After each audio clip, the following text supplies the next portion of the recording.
அனைவருக்கும் முத்தான முதற்கண் வணக்கங்கள். நீங்கள் ஆவலுடன் எதிர்பார்க்கும் கொங்குநாடு மெட்ரிக் நியூஸ் எக்ஸ்பிரஸின் இந்த வார சிறப்பு பார்வை. செய்தி வாசிப்பாளர் ஜே கவினாவர்ஷினி. 9/3/2025 ஞாயிற்றுக்கிழமை அன்று எம் பள்ளியிலிருந்து இன்ப சுற்றுலாவாக ஈரோடு மாவட்டம் பெருந்துறையில் உள்ள சில்லவுட் என்ற இடத்திற்கு 3, 4, 5ஆம் வகுப்பு மாணவ மாணவிகளை அழைத்துச் சென்றனர்.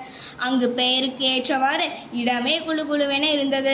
நீர் விளையாட்டுகள் ஏராளமாக இருந்தன. இதில் அருவி கொட்டுதல், அலை விளையாட்டு, சறுக்கு விளையாட்டு, இசையோடு நடனமாடிக்கொண்டே நீரில் விளையாடுதல், பெரிய நீர் நிரப்பி மூலம் நீர் கொட்டுதல், காற்றடைத்த பலூனில் அமர்ந்தால் தானாகவே மெதுவாக மறுபக்கம் வரை செல்லும் விளையாட்டு போன்ற எண்ணற்ற விளையாட்டுகளை எம் குழந்தைகள் விளையாடி மகிழ்ந்தனர்.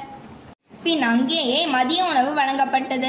மதிய உணவிற்கு பின் நீரற்ற விளையாட்டுகளாக ராட்டினம் சுற்றுதல், 3D விளையாட்டுகளை ரசித்து உணர்தல், சறுக்கு விளையாட்டு, ஊஞ்சல், வேகமாக ஏற்ற இறக்க விளையாட்டுகள் என அனைத்து விளையாட்டுகளும் ரசித்து விளையாடிய பின் மாலை 6 மணி அளவில் கிளம்பி பள்ளிக்கு வந்தடைந்தனர். இதன் மூலம் மாணவ மாணவிகளின் மனதிற்கு ஒரு புத்துணர்ச்சி கிடைத்தது என்பதில் எவ்வித ஐயமும் இல்லை.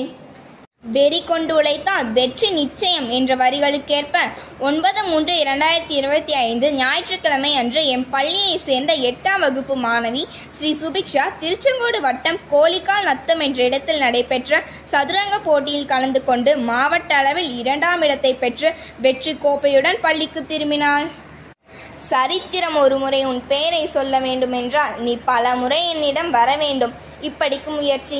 எமது பள்ளியிலிருந்து 6ஆம் வகுப்பு மாணவி வர்ஷிகா மற்றும் 7ஆம் வகுப்பு மாணவன் உத்தவா ஆகிய இருவரும் அறிவியல் மற்றும் தொழில்நுட்ப அமைச்சகம் நடத்திய புத்தக அறிவியல் ஆய்வு விருது மற்றும் ஊக்கத்தொகையாக தலா ரூபாய் 10,000 பெற்று இளம் விஞ்ஞானிகளாக திகழ்ந்து பள்ளிக்கும் பெற்றோருக்கும் பெருமை சேர்த்துள்ளனர். இந்த இன்ஸ்பயர் அவார்ட் பெற ஊக்குவித்த ஆசிரியர்களையும் வெற்றி பெற்று ஊக்கத்தொகை பெற்ற மாணவர்களையும் எம் பள்ளியின் சார்பாக பாராட்டுகிறோம்.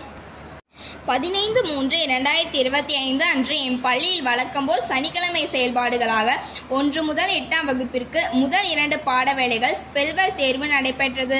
அடுத்து மாத செயல்பாடுகளாக 1 முதல் 3ஆம் வகுப்பு வரை மெமரி டெஸ்ட் எனப்படும் செயல்பாடு நடத்தப்பட்டது.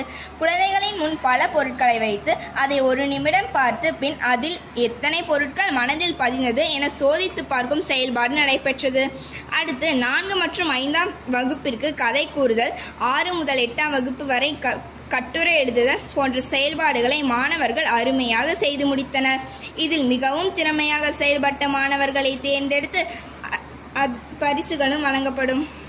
மேலும் எம் செய்திகளை அறிந்து கொள்ள தொடர்ந்து இணைந்திருங்கள் கொங்குநாடு மெட்ரிக் நியூஸ் எக்ஸ்பிரஸுடன்.